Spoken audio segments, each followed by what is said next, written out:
A Sales and Scenes comes to us from Andy and Beth in the 2005 comedy 40-Year-Old Virgin. How is the mood striking you now? The plot of 40-Year-Old Virgin is pretty much summed up in its title. Steve Carell plays a nerdy guy who's 40 and has never found love in a hopeless place. You gotta see this through the eyes of a woman, you know? What is she gonna think when she comes in here? Oh, look, he's got a billion toys. Andy is a lovable loner who eventually makes some friends at work, and once they find out all of his love problems, try to help, not always in the best ways. You know what, guys?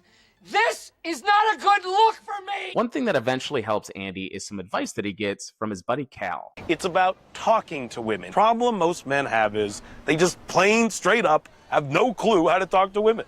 You just ask questions, okay? That's it. Because women do not care about what you have to say at all, anyway, you know? And all they want to do is talk about themselves. So you're just going to let them do that. Cal gives Andy some really great advice for dating that we can also apply in our sales process. Several decades ago, in How to Make Friends and Influence People, Dale Carnegie talks about genuine interest and how much people love when you take interest in them. Chris Voss also talks about this in Never Split the Difference, and he says that interesting people are interested. Voss goes further to explain that mirroring is a really easy tool to use to get people to start to think that you are a very interesting and likable person, and that's critical because people buy from people that they like. Now, Chris Voss defines mirroring differently than maybe some of you have already heard about. Some people define mirroring in communication as when you match somebody's pace, their tone, and their body language. Now, while that's accurate, Chris Voss defines labeling as simply saying 3 words from somebody else that you're speaking with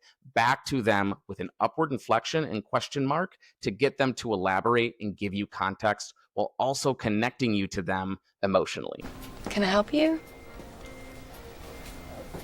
I don't know. Can you? Are you looking for something? Is there something I should be looking for? Oh, we have a lot of books, so maybe it depends on what you like. What do you like?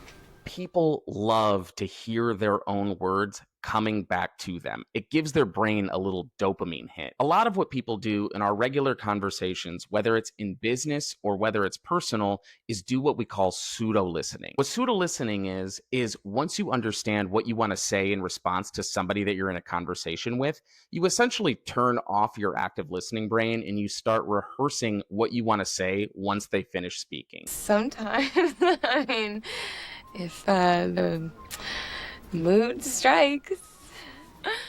How is the mood striking you now?